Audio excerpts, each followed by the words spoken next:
We shall overcome. Deep in my heart, I do believe we shall overcome. You tell us to wait. You tell us to be patient. So we don't want our freedom gradually.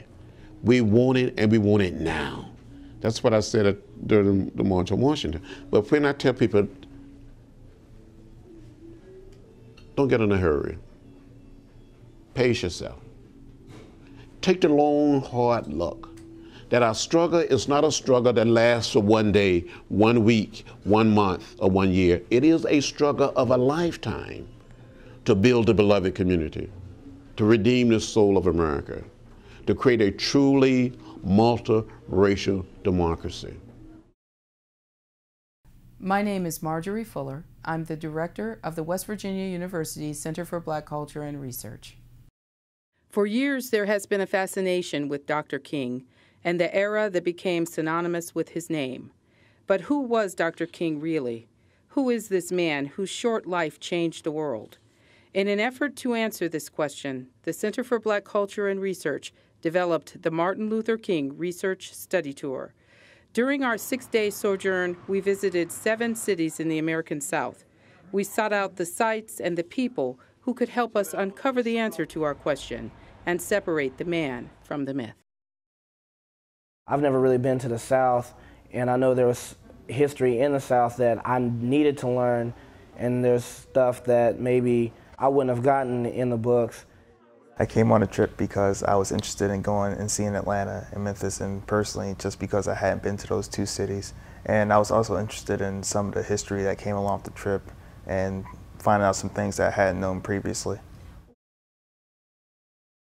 There are a lot of lessons that have to be learned in all areas of life and development, in education, in economics, in politics, all of this. The grassroots way of organizing for voting.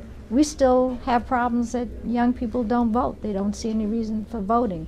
They're not seeing any reason for staying in school or going to college. Many of them aren't. And so they need to know that they can do it and that it will be beneficial to them.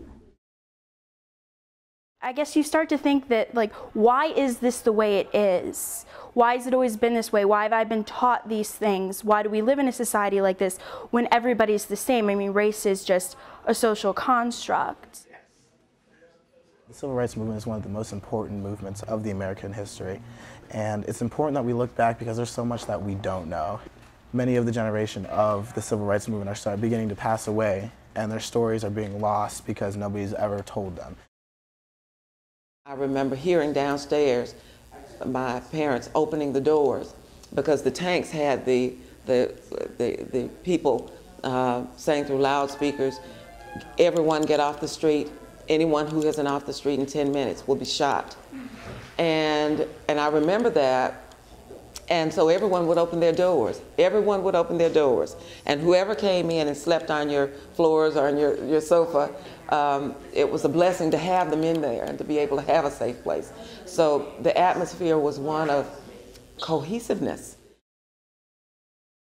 We were not concerned then, unlike people now. Folks now, everybody wants credit for whatever they're doing. We weren't concerned about that. And one reason why you don't know as much about civil rights activities that this community did is because the people who did it was either connected with Tuskegee University or the VA hospital. They didn't want people to know what they were doing, but they wanted to get the job done. My favorite part of the trip would have to be talking to Fred Gray. You know, he's a person who worked very, very close with a lot of, you know, historical figures, you know, and our history books, you know, Martin Luther King, Rosa Parks. He worked hand in hand, you know, side by side with these people.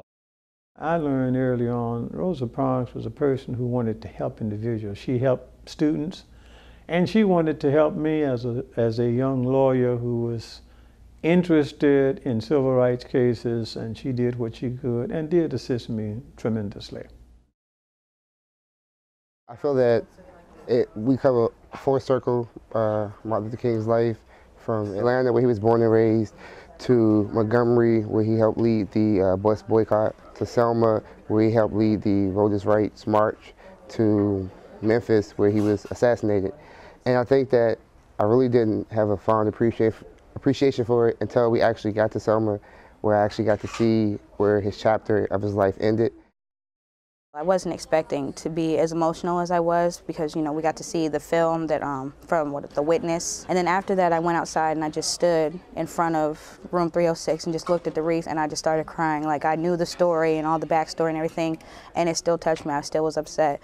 I wasn't expecting to be emotional at all, but that was definitely my favorite part of the trip, and it was the part that I really wasn't expecting. Just knowing our past and making sure that doesn't repeat itself, because that's one of the big things. Because if we continue to press forward, there's nothing like that could ever happen again. As a people, as a group, and as family and friends, if we continue to press on together, then ultimately, as a whole, we stand a lot better.